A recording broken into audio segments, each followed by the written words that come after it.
क्या आपने कभी ऐसी जगह देखी है जहाँ समय थम सा जाता है, जहाँ महलों की दीवार राजाओं की कहानियाँ सुनाती है और जहाँ इतिहास, भक्ति और प्रकृति एक साथ सांस लेते हैं। स्वागत है आपका ओरछा में, मध्य प्रदेश के टीकमगढ़ जिले में स्थित एक ऐसा शाही नगर जो आज भी अपने गौरवशाली अतीत को पूरी शान से सजाए हुए है। ओरछा सिर्फ एक पर्यटन स्थल नहीं है, यह एक जीवित संग्रहालय है जहाँ भव्य किले, प्राचीन मंदिर, राजाओं की छतरियाँ और बेतवा नदी की शांत धारा मिलकर एक अद्भुत अनुभव रचते हैं। आज के इस वीडियो में हम जानेंगे ओरछा के टॉप टूरिस्ट प्लेसेस, इसका शाही इतिहास, अद्भुत स्थापत्य कला और वो वजह जो इस छोटे से शहर को इतना खास बनाती है। अंत तक बने रहिए क्योंकि ओरछा शांत, रहस्य और भक्ति सब कुछ एक साथ है। ओरछा मध्य प्रदेश के टीकमगढ़ जिले में स्थित है और उत्तर प्रदेश के झांसी से मात्र 15 किलोमीटर की दूरी पर है। इस रणनीतिक स्थान की वजह से ओरछा मध्यकालीन भारत में एक महत्वपूर्ण शक्ति केंद्र बन गया था। इस नगर की स्थापना 1501 ईस्वी में राजा रुद्र प्रताप सिंह ने की थी, जो बुंडेला वंश के पहले शासक थे। आज भी ओरछा आधुनिक शोर शराब से दूर अपनी शाही अतीत को जैसे के तैसे संभाले हुए है। ओरछा किला परिसर। ओरछा किला परिसर इस शहर का दिल माना जाता है और सबसे प्रसिद्ध स्थल है। इस विशाल परिसर में शामिल है राजा महल, जहांगीर महल, शीश महल। राजा महल यह कभी बुंदेला राजाओं का निवास स्थान था। बाहर से सादा, अंदर से भित्ति चित्रों से सुसज्जित, रामायण और राजसी जीवन को दर्शाती चित्रकारी, मुगल और राजपूत स्थापत्य शैली का सुंदर संगम। यह महल ओरछा की शाही जीवन शैली की झलक देता है। जहांगीर महल ओरछा की सबसे भव्य और आकर्षक इमारत, मुगल सम्राट जहांगीर के स्वागत में निर्मित बहुमंजिला संरचना और झरोखे, पूरी तरह संतुलित और भव्य डिजाइन। यहाँ खड़े होकर बुंदेला शासकों की शक्ति और गौरव स्पष्ट महसूस होता है। राम राजा मंदिर।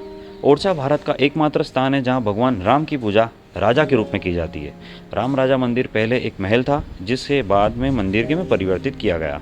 मुख्य विशेषता है, भगवान राम को ओरछा का शासक माना जाता है। प्रतिदिन शाही गार्ड ऑफ ऑनर, गहरी श्रद्धा और आध्यात्मिक वातावरण। यह मंदिर ओरछा को सिर्फ ऐतिहासिक नहीं बल्कि एक प्रमुख तीर्थ स्थल भी बनाता है। चतुर्भुज मंदिर। राम राजा मंदिर के पास स्थित चतुर्भुज मंदिर ऊंचाई और भव्यता में अद्वितीय है। भगवान विष्णु को समर्पित किले जैसी मजबूत संरचना, मंदिर और दुर्ग स्थापत्य का मिश्रण। इस मंदिर की ऊंचाई से पूरे ओरछा नगर और बेतवा नदी का सुंदर दृश्य दिखाई देता है। ओरछा की छतरियाँ। बेतवा नदी के किनारे स्थित है ओरछा की प्रसिद्ध शाही छतरियाँ। इनका निर्माण बुंदेला राजाओं की स्मृति में किया गया था। छतरियों की खास बातें: 14 सुंदर रूप से निर्मित छतरियाँ, नदी में पड़ता प्रतिबिंब, सूर्यास्त के समय अद्भुत दृश्य। यह स्थान ओरछा का सबसे फोटोजेनिक स्पॉट माना जाता है। बेतवा नदी और प्राकृतिक सौंदर्य। बेतवा नदी ओरछा को शांति और संतुलन प्रदान करती है। यहाँ आप कर सकते हैं नदी के किनारे सैर, फोटोग्राफी, मानसून में राफ्टिंग। पत्थरों से बने भारी महल के बीच यह नदी प्रकृति का सुंदर संतुलन बनाती है। लक्ष्मी नारायण मंदिर। लक्ष्मी नारायण मंदिर एक अनोखा स्थल है जहां मंदिर और किले की वास्तुकला एक साथ देखने को मिलती है। देवी लक्ष्मी को समर्पित ऐतिहासिक भित्ति चित्रों के लिए प्रसिद्ध, ऊंचाई से ओरछा का मनोरम दृश्य। यहाँ की चित्रकारी मुगल प्रभाव और युद्ध कथाओं को दर्शाती है। फूलबाग बुंदेला राजाओं का ग्रीष्मकालीन उद्यान और विश्राम स्थल था।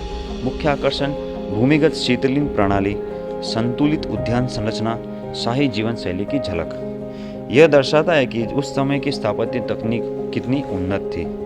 ओरछा का सांस्कृतिक अनुभव। ओरछा भीड़ भाड़ वाला शहर नहीं है, यह शांत, आत्मीय और सांस्कृतिक है। बुंदेलखंड की स्थानीय परंपराएं, धीमी और सरल जीवन शैली, शाम की आरती और मंदिरों की घंटियां, यही सादगी ओरछा को विशेष बनाती है। यात्रा का सुझाव: घूमने का सर्वोत्तम समय अक्टूबर से मार्च, आदर्श अवधि 1 से 2 दिन, नज़दीकी रेलवे स्टेशन झांसी। फोटोग्राफी का सर्वोत्तम समय सुबह और सूर्यास्त। ओरछा शोर नहीं करता, वह ध्यान खींचने की कोशिश नहीं करता, वह आपको महसूस करने के लिए आमंत्रित करता है। एक ऐसा स्थान जहां इतिहास सांस लेता है, भक्ति जीवित है और शाही गूंज आज भी सुनाई देती है।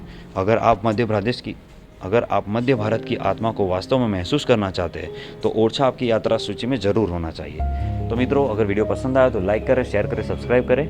मिलते हैं आपको अगले वीडियो में।